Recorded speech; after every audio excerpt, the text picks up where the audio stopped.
Hello. How are you guys? Well, we are really glad to be here. My name is Allie Beth Stuckey. I host a podcast called Relatable, where we analyze the intersection of news and faith, politics, and culture. And we're going to be talking about, as you heard about the importance of faith to politics, they're probably going to give a little bit more of a historical perspective than I am. I will probably approach it from the place of where millennials and Generation Z are as far as faith goes, particularly Christian faith, and the importance of perpetuating that for the next generation. And we'll kind of talk about what that is in relation to liberty, in relation to our rights, but also just what it means on a personal level as well. So that's who I am, and I'll pass it along. Great. Well, great to be with you. I'm with Hillsdale College. Anybody from Hillsdale here? I know we got there.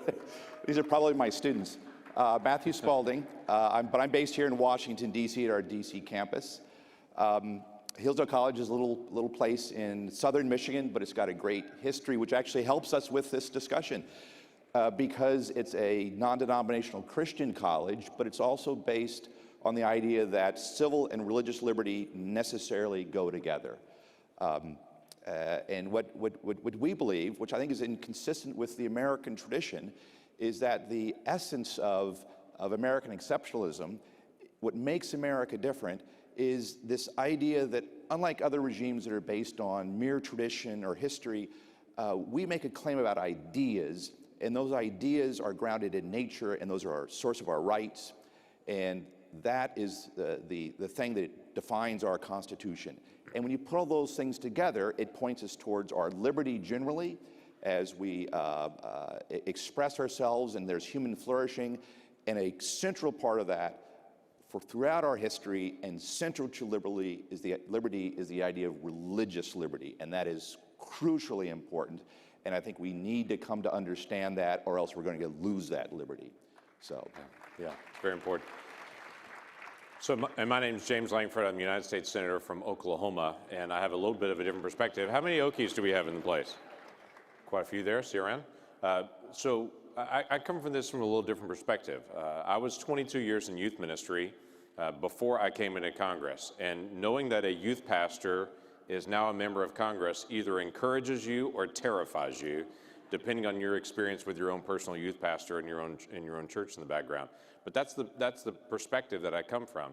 And I have people all the time that will catch me and say, well, you used to be in a ministry position, but now you're in Congress. Now you need to set aside your faith because you're in a secular role, and you need to make sure you represent everyone and not talk about faith anymore. Faith was your previous life. Now this is the new life. And I enjoy smiling at them and saying, I need to introduce you to a document called the United States Constitution. And in that document, Article 6, not the Sixth Amendment, Article 6 of the Constitution says there's no religious test for any officer of the United States. Whether you're a mayor or whether you're a member of Congress or whether you're on school board, whatever you may be, any officer of the United States, any official, doesn't have a religious test. That means you don't have to have a certain faith, nor take your faith off if you have a certain faith, or turn your faith off. So for me, I enjoy getting in this dialogue because I've done something audacious enough. It's that I've tried to keep who I am. We have people that come to Washington and change, and I've told people, if you're asking me to set aside my faith, you're asking me to do what most of us detest, and that is to be able to become something you're not when you come to D.C. And so I believe that a person can live their faith, and to be able to practice that is a part of their ongoing dialogue. Not only do I believe that, I think that's essential in our culture, to have respect for someone that's sitting next to you that may have a different faith than you, and to say, I choose to live my faith. It's their right to live theirs. But we live in a very unique country where you can both have a faith, practice your faith, change your faith, or have no faith at all, and it's all as an honored part of our liberties. Now, we're going to do something a little different. We're having a panel discussion, but there's no moderator, and my comment with that is there's no moderator because there are no moderates at CPAC. So we're going to just have open dialogue in this conversation to be able to have a free-flowing dialogue about faith and liberty, both a historical perspective, current perspective, and then a political perspective to be able to see how this goes. So we're going to do a grand experiment. Yes. So Oh, I was going to ask, because you kind of talked about the importance of integrating your faith, if that's part of who you are, part of your identity, into what you do, particularly if you're a congressperson or in an elected position. But we hear a lot, the kind of go-to refutation of that is, well, separation of church and state. We're hearing that a lot, particularly with the cross that's memorializing the World War II soldiers that have fallen. We hear separation of church and state. This is the issue. And like you said, can I introduce you to the US Constitution? Apparently a lot of people haven't read that. But I would like one of you to kind of give the historical perspective. There seems to be a lot of misunderstanding, particularly from our friends on the left, particularly people my age, that think separation of church and state means you can't talk about your faith in a public place. Massive confusion about this, but first let me point out, I know what you mean when you say the historical perspective, but it's not the historical perspective. It's the correct perspective. Right. The accomplishments of this country, which truly makes it great, the greatest country in the world, is what they accomplished. And one of the greatest accomplishments was this idea of religious liberty. It didn't exist in the ancient world, and it doesn't exist in large segments of the current world. And I think liberalism is taking us, unfortunately, down that path again.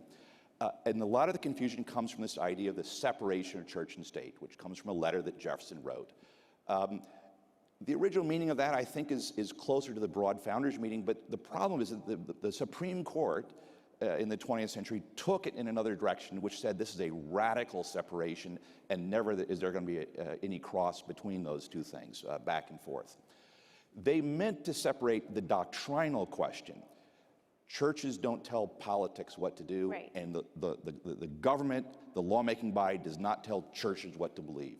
That is the essence of religious liberty, and that's why we have liberty in this country. But it doesn't mean you separate politics and religion. And indeed, separating church and state at the highest level invites, liberates religion, liberates us to live our faith, to flourish in that faith, and to have what? Free exercise, as it says in the Constitution. So this separation, which is now understood in a much more radical way, was meant by the American founders to encourage religion, because ultimately self-government requires a religion to not only moderate our passions and our character, but also provide a transcendent understanding of moral truth that's necessary to define liberty itself. So let me take a modern and a historical on it. The modern side of it, the Trinity Lutheran case from the Supreme Court, which was really a seminal case that almost no one noticed. And it was this situation where a church group was getting scrap tires from the state of Missouri. They had a scrap tire program to be able to put down on the playgrounds there, and if your little rugrats were going to scuff their knee, they can do it on mulch, or they can do it on scrap tire, which I assume, by the way, they take the steel belts out of the scrap tire. I've never asked them from there. So they put that down there, and they offered it to any nonprofits. But then a church group requested that in the state of Missouri, said, no, you're a faith group, you can't have this, you can't partner with government to get it. Well, that church group did something most groups would never do, and that's they argued it all the way to the Supreme Court. The Supreme Court then ruled on this, an overwhelming decision, saying, no, you can't go to a group and to say you can partner with your own government as long as you surrender your faith first. It was a very big decision that came out on it. So what that is now being unpacked by this administration is trying to spread that into every grant opportunity, every agency. There are faith-based initiative leaders in all agencies across the federal government asking a central question: are we doing anything as a government that's telling people of faith, no, you can't participate with us because you have faith? If so, that's got to go away, because people of faith have to be treated the exact same way of people of another faith or of no faith. If you want to go all the way back and get a good historical piece as well, James Madison, kind of a semi-famous guy, 1792 wrote a short paragraph, and if you ever get time to be able to read this, just Google in James Madison property 1792, and it's a short piece that he wrote on private property. That term that we hear all the time about your home is your castle, he references that in 1792, but he also says not only is your home your castle, but your religion, your faith is your most intimate castle. It is your most intimate piece of property, and government does not have the right to come invade your castle, nor do they have the right to come invade your most private castle, your religious faith as well. So it's a big deal that we've looked at for a very long time. Yeah. Can I add a point to that? Yeah. Absolutely correct, and I like that. But think about it in even simpler terms. You're not saying it was complicated, right? Well, no, just think about it in terms, when we read the Declaration of Independence, and the idea that all men are created equal, and this is grounded in nature, which is the source of our rights. We talk about liberty and rights a lot. So does the left. The fundamental question here is, what's the source of the rights? What's behind that? Right. And the beauty of the Declaration is you can understand it as a philosophical question, but also as a theological question. And either way you read it, you can't understand liberty as they understood it, and I think as we as conservatives understand it, without an idea that there is transcendence. Because anytime you deny that, which is say that you recognize the possibility that man could be God, yes, whether you're George III and your divine monarch or you're Mao in China, it leads to what? Tyranny. Unless liberty understands itself, unless we understand liberty is not merely being us, but there's something beyond us that is greater than us, that is a higher justice that we cannot here create, that moderates our politics and allows all this to be possible. And if you lose that understanding, that foundation of what liberty means, you're going to start going down that road towards a reshaping of man, like the communists or the socialists want to do, or just kind of a decadent decline of the culture that has no meaning, and people are looking for it, and it's not there anymore. And it's really the genius behind C.S. Lewis's moral lawgiver argument that we read in Mere Christianity, that other people have reiterated in different ways. It's the idea that everyone believes, everyone on earth, it's this thing that has stumped secular sociologists for a long time, that people of different cultures and in different parts of the world all share this idea of a higher moral law, that there is some idea of a human right and some things are wrong. Some things are in violation of a human right. Even if we disagree on the manifestations of that, everyone kind of agrees that there's some things that you are just born with. And yet, even the people who say that they are proponents of rights, proponents of liberty, sometimes deny that there is a moral lawgiver, a transcendent force, as you said, that is giving us those things. I found it to be very important with my generation, who insists that everything is a right, even privileges are rights. And many times millennials also are religious nuns. We're the largest generation of religious nuns. We are secularists. To start with the rights argument and to say, okay, do you believe that some things are right and wrong? Do you believe that you have rights that you were born with that President Trump shouldn't be able to take away? That gets a resounding yes from most millennials. And then back up from there and say, why? Where does it come from? And typically it gets people to think, why do you believe in human rights? Why do you believe that there are some things that are just wrong, some things that are just right? If you truly just believe in survival of the fittest, if you truly just believe in natural selection, you have no right to say that someone stealing from you is wrong, or doing whatever advances your own interests is wrong. But there's something in us that says no. There is a righteousness that exists. There is a drive in us for justice. And it's important for us to think about that. So often we claim that everything is a right, even the privileges, without thinking, well, what are rights? Where did our rights come from? Is there existence of absolute truth?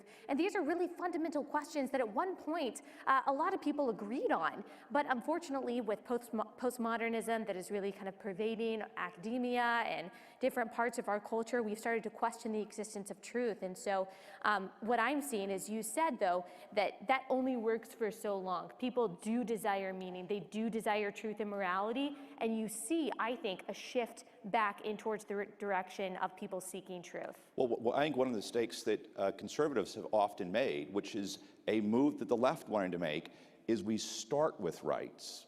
And we always go there first in our conversations. What we should do, which you've said, is really the first question is, what does it mean to be human? Because that's a different question.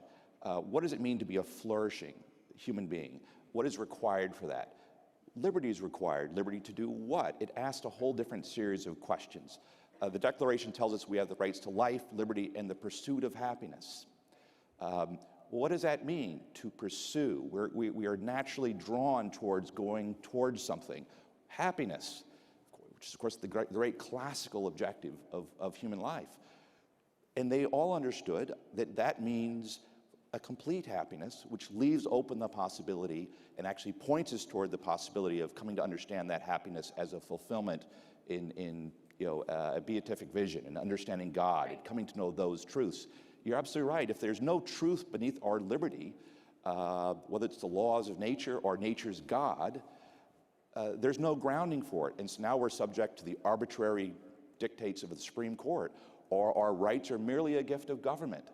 The whole claim that we limit government, which I like to tell my limited government friends, the whole claim of limiting government depends first upon having the idea that the rights that government is meant to secure do not come from government, and you need an outside source. Right. And there are plenty of arguments from a long tradition of Western civilization, explained by these great thinkers in great books, and there's also a very long theological tradition.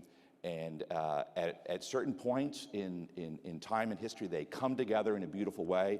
And one of those, I think, is in the almost providential moment of the American founding, in which those two things come together to battle together to create this liberty, but a liberty that allows for economic flourishing, personal flourishing, individual liberty, but also a protection and a encouragement of this divine thing in man, which is to seek and pursue these higher truths. So, and we haven't always gotten it right as a culture, and we're struggling as a culture again currently with the issue of religious liberty.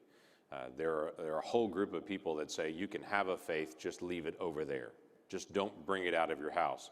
Or that they'll have a faith designation or a denominational designation, and it's almost like a membership in a club to them. They really don't participate, they really don't go, they really don't engage, so it's not meaningful in their life.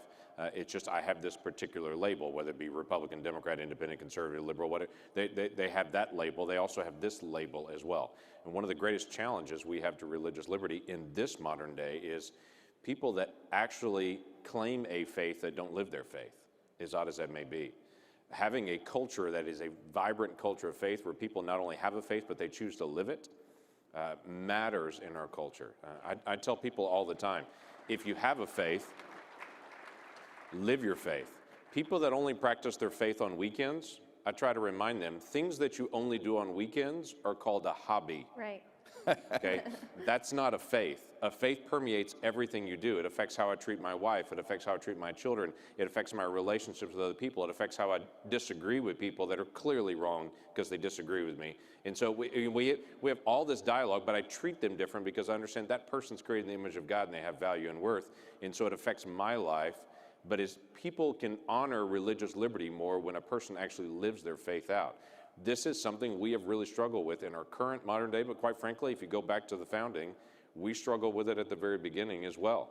As a Baptist, Baptists were kicked out of most of the colonies early on because they weren't accepted as that. Almost every colony early on had a designated religion for that colony.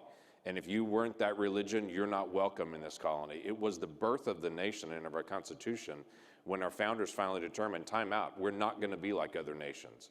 We're not going to designate certain faiths. We're going to take this ultimate risk and challenge people to have a faith, live their faith, or it doesn't have to be the same faith as the ruler of what they've experienced in the past. And we're at our best when we choose to live our personal faith out and to live it publicly, privately, but sincerely. Yes, and I would say that, yes, that was good. I'll give you an applause for that as well.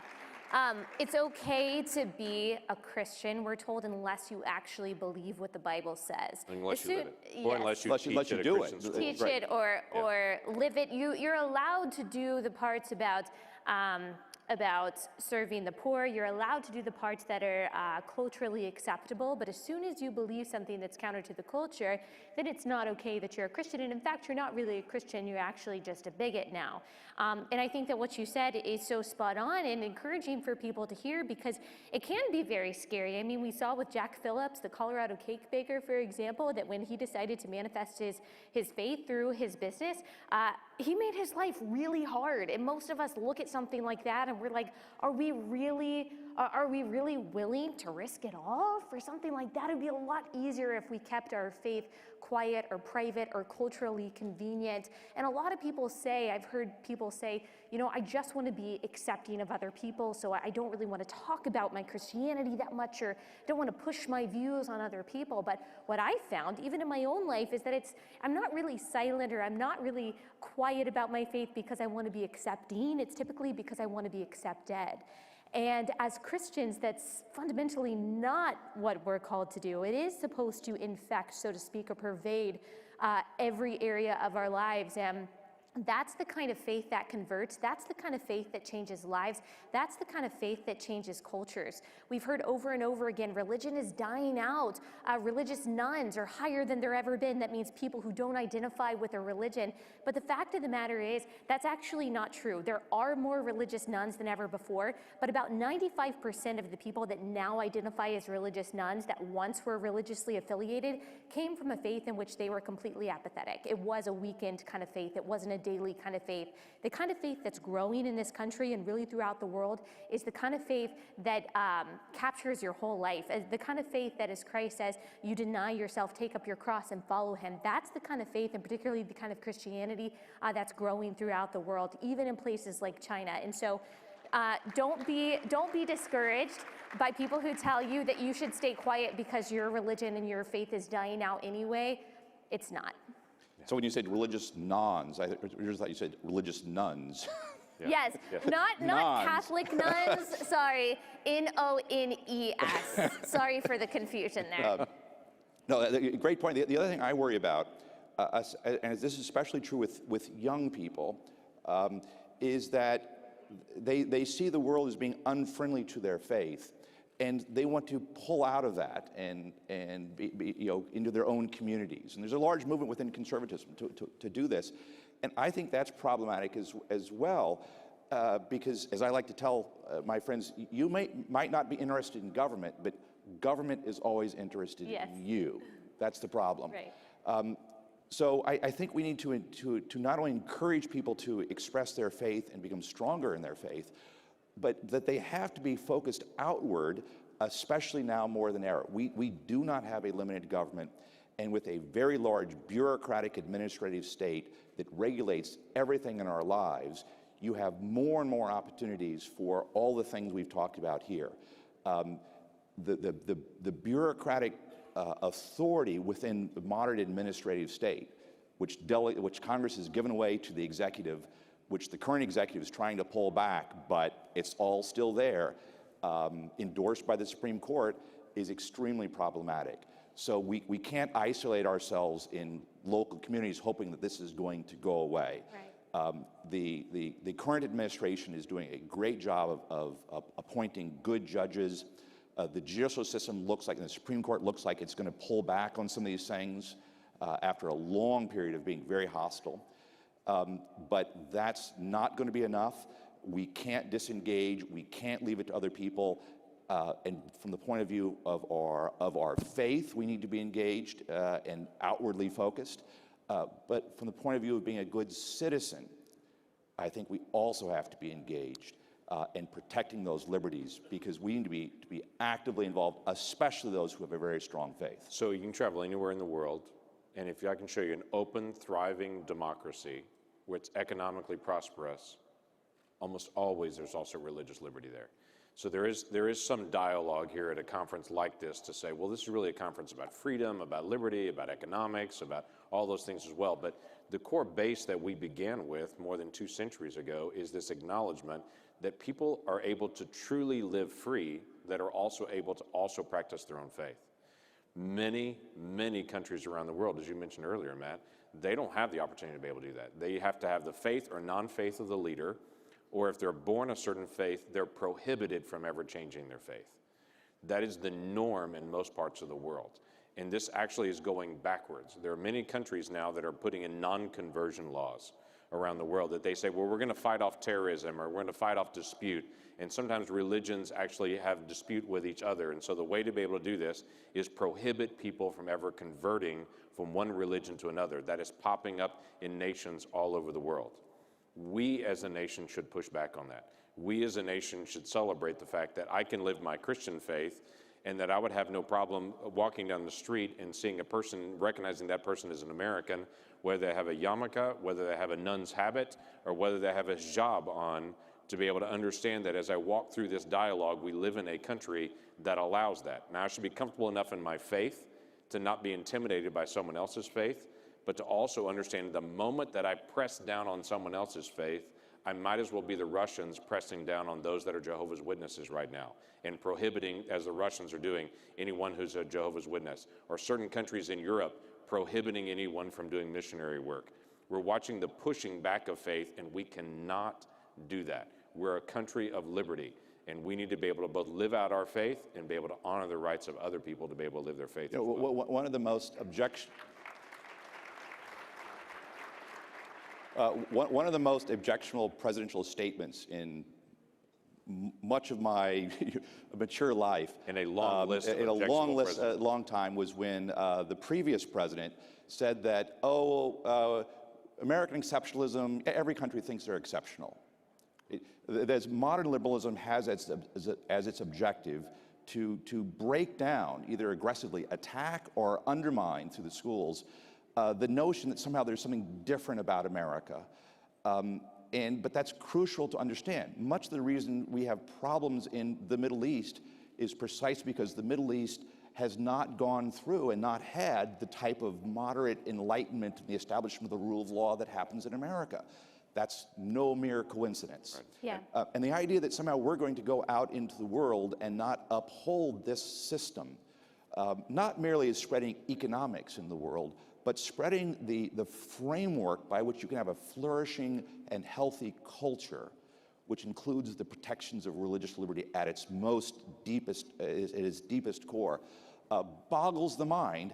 And yet, that's what this argument about America that you're getting from a lot of the culture and media elites and intellectual elites is telling you that the differences between different nations and different regimes and ideas is all about a matter of moral relativism. Yeah. And we should step back and stop asserting our ideas. And we need to stand up and say, no, we love this country. We love America, not merely because it's America and it's our country, but they have accomplished something great in the world, and we've got something to tell the world, and we shouldn't be ashamed about that. Yes, and I also want to say that, I want to clap for that too, because that was good. I also want to say that it's not necessarily, so a lot of times in this country, people on the right or the left, there are people who say that secularism or the denial of religion, even the repressing of religion, will lead to more freedom, it'll lead to more tolerance, it'll lead to more inclusion. Obviously, that's an ironic statement in and of itself, but there's actually another religion that is taking over, that is dominating. It's not a lack of religion, it's a new religion of postmodernism, of moral relativism, because even the statement that there is no absolute truth is in and of itself an absolute truth. We cannot escape it. And so the people in this country who say, you got to keep your faith at home, we can't tolerate religion, that's going to somehow create a more tolerant society, actually have donned the religion of social justice. They've actually donned the religion of progressivism, where intersectionality is one of their key doctrines and identity politics is part of their worship. And so what we're seeing is not this advancement of atheism or this advancement of agnosticism or secularism, it's the religion of progressivism and social justice and moral relativism that says this is the religion that needs to dominate in order for us to be tolerant. And what we've seen throughout history and what we're already seeing now is that progressivism is not a tolerant religion. Any religion that does not tolerate the existence and does not act in kindness towards other religions can't be seen as tolerant, even though that's really the brand that the religion of progressivism gives. Well said. But it actually, in an odd way, makes our point. It proves our point, which is man very naturally yearns to know certain Yes. things, and it's drawn towards True. these ideas.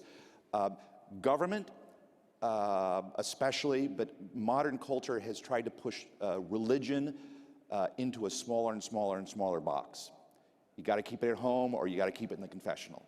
But as a result, a lot of people, especially young people, are still yearning to find something, and they want to know that truth, which unfortunately draws a lot of people into not only crazy ideas like the environment is the new God, but also drives them to despair because they don't see answers out there in a way that I think our system was intended to provide, so there'd be these flourishing religions and churches and opportunities to do these things to find that truth. Right, at the end of the day, our faith matters.